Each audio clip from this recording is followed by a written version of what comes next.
मित्रांनो, एक आता मी इथे बघितलं काय, मृत्यू फंड ना, कुठला विकास तो मृत्यू फंड, त्या महिलांचे काय ते FDs करतात हे करतात. म्हणजे काय लेवलला यांचे मेंदू सडलेले आहेत. तुम्ही जेव्हा एखादा कर्मचारी मृत पावतो मित्रांनो, आपली मागणी आहे की त्याला 50 रुपये का 100 रुपये कापावेत, 50 रुपये कापावेत. 50 रुपये तुमचे, 50 रुपये महामंडळाचे. म्हणजे दर महिन्याला किती होतील, गणित येत नाहीत, 1 कोटी रुपये. 12 महिन्याचे किती झाले, 12 मोठ्या मुलांच्या यायला 12 कोटी रुपये, 12 कोटी रुपये. अंदाजे वाक्य घाणेरडं आहे, परंतु 400 ते 500 कर्मचारी हे विविध कारणास्तव मृत पावतात. हे तुमच्याशी मी अभ्यास करून बोलतोय. आणि आपली मागणी आहे की त्या मृत कर्मचाऱ्याला 2 लाख रुपये हे दिलेच पाहिजेत, त्यांना द्यावेच लागतील. झाल्या टाळ्या वाजून. लगेच ते बोलले, साहेब बोजा, सतत बोजा पडतो. म्हटलं कितीचा बोजा पडतो, 500 लोकांचं काय बरं वाईट झालं तर 2 लाखाप्रमाणे 10 कोटीचा बोजा पडतो. कळतंय की नाही गुणाकार. आपले जमा किती होत आहेत, 12 कोटी, तरी उरले किती, 2 कोटी. मागच्याच आम्ही विचारत, कागदात येऊ नको रे मला, उरले किती, 2 कोटी. मागचं आम्ही विचारतोय का, मागचं काय केलंय तुमचं तुम्हाला माहिती. आणि दुसरी एक गोष्ट मला अत्यंत वाईट वाटतं, अत्यंत राग येतो, संताप येतो, असं वाटतं यांना फोडून काढावं.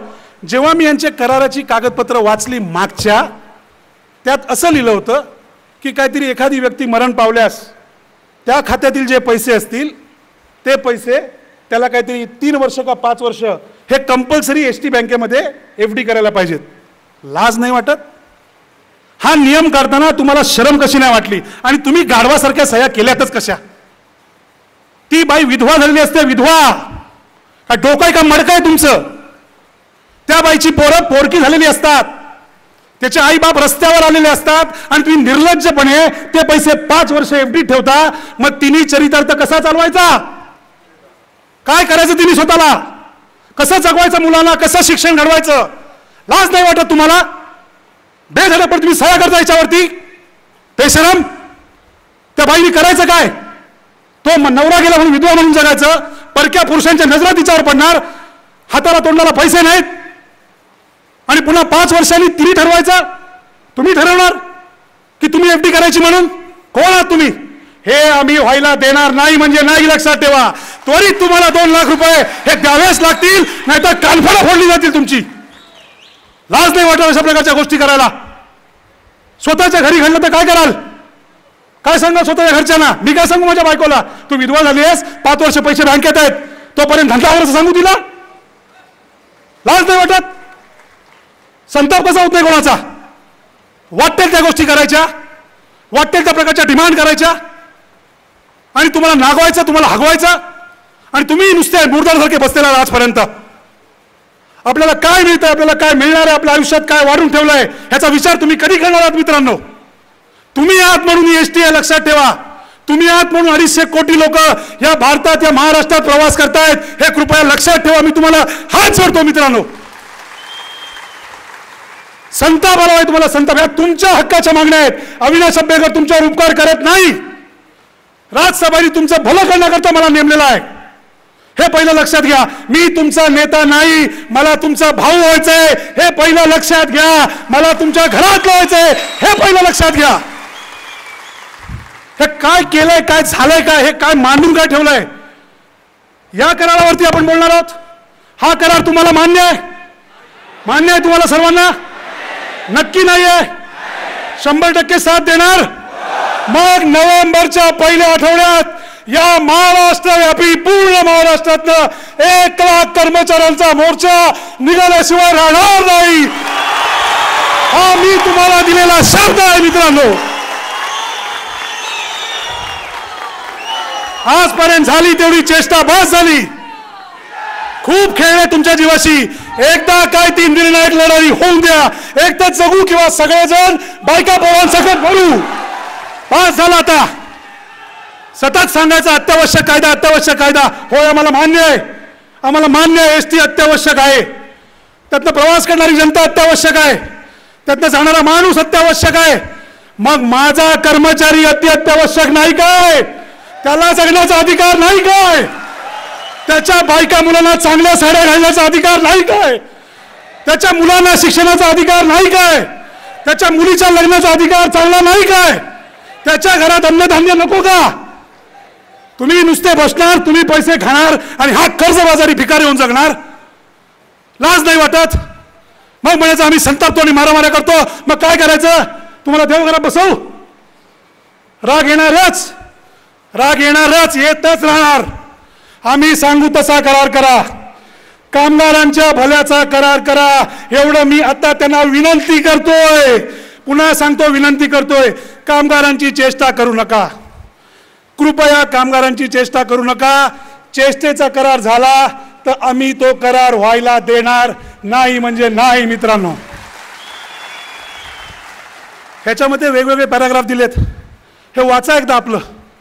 ह्याच्यात दिलेले आहेत, माझा यांत्रिक कर्मचारी, माझा वाहक चालक हा वर्षाला, दीपाताईंनीच बनवलं सगळं, तुम्हीच बनवलं ना? किती दिवस जास्ती काम करतो? किती दिवस जास्ती काम करतो? कारण मी बोललो तर खोटं वाटेल.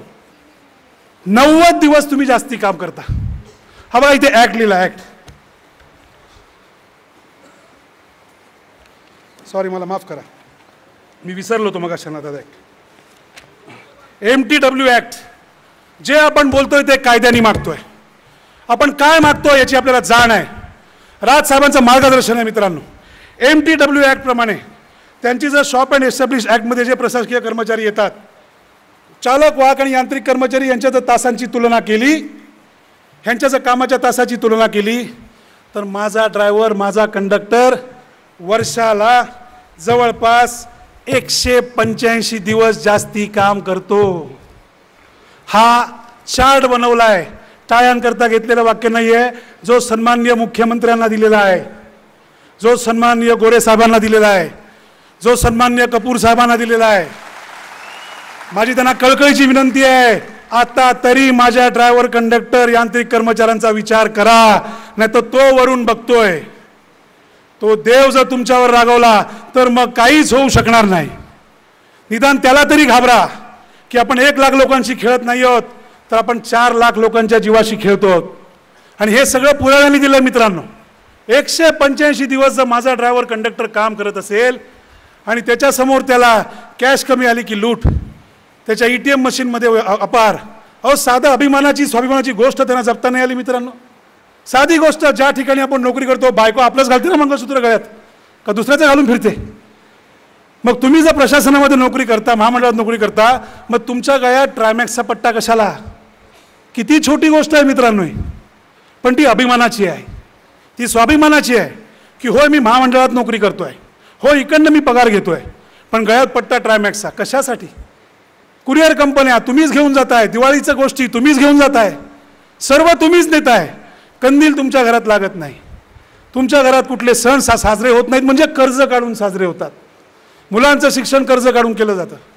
एक लक्षात घ्या, विषय मित्रांनो बरेच आहेत. आज जी तुम्हाला हाक दिली होती, मी खरंच तुमचे उपकार, माझ्या कार्यकर्त्यांचे उपकार, राजसाहेबांचे उपकार मी कधीही विसरणार नाही की त्यांनी मला अप्रतिम अशा या संघटनेचा अध्यक्ष केलं. त्याबद्दल मी उपकार कधीही तुमचे विसरणार नाही मित्रांनो. आणि तुम्ही जो विश्वास टाकलेला आहे मित्रांनो, याला अविनाश अभ्यंकर मरेल पण कधी तडा जाऊन देणार नाही, हे तुम्ही लक्षात ठेवा. राजसाहेबांचा सैनिक आहे, त्यांचंही लक्ष आहे कराराकडे, काय होतं काय नाही होत. तुम्हाला आता मी तारीख नंतर कळवण्याचा परवानगी घेऊन एवढंच सांगेन की हा जो मोर्चा आहे किंवा हा जे काय लॉंग मार्च म्हणा, रॅली म्हणा, काही म्हणा, या सरकारला जागा करण्याकरता, प्रशासनाला जागा करण्याकरता आपण जे करणार आहोत, त्याला सर्व लोकांनी यायचं. येणार आहात का येणार नाही आहात? अख्ख्या महाराष्ट्रातल्या सर्व लोकांनी यायचं. येणार आहात का येणार नाही आहात? मित्रांनो, एक लक्षात ठेवा, ही लढाई न्याय आणि अन्यायाची आहे. आपल्यावर अन्याय झालाय, आपण न्यायाकरता चाललेलो आहोत. येणार का डगमगणार? मित्रांनो, एक सुरात सांगा. मला सर्व संघटनांचे तुमचे मित्र पाहिजे, आणणार का नाही आणणार मला सांगा. कनिष्ठ वेतनश्रेणी रद्द करणार म्हणजे होणार, त्याच्याकरता मोर्चा होणार. तो कनिष्ठ मध्ये लोक येणार का येणार नाही ते मला सांगा. वेतन कराराकरता मोर्चा होणार, येणार म्हणजे येणार की नाही ते मला सांगा. मित्रांनो, पूर्ण ताकदीने सर्वांनी या. जाता आता इतकंच सांगेन, विशेष करून महिलांची माफी मागतो की बोलताना जर काही 2-4 शब्द जास्ती गेले असतील, परंतु या माझ्या भावना असतात. मला बोलताना भान राहत नाही, कारण मला तुमच्यातला समजतो एका दुसरा शब्द जर गेला असेल तर मी तुमची सर्वांची माफी मागतो.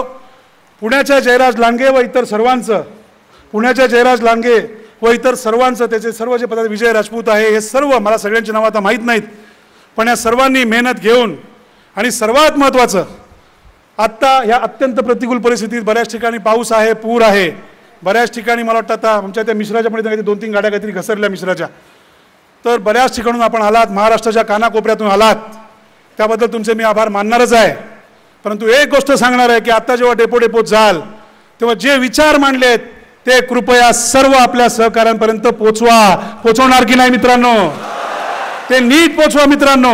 ही लढाई काय फक्त मनोरापक असं सेनेची नाही आहे, ही लढाई आहे 1.25 लाख कामगारांच्या अस्तित्वाची. एवढंच सांगतो आणि हा लोभ हे प्रेम आहे असंच राहू द्या. इतकं बोलून आपली मी रजा घेतो. जय हिंद, जय महाराष्ट्र.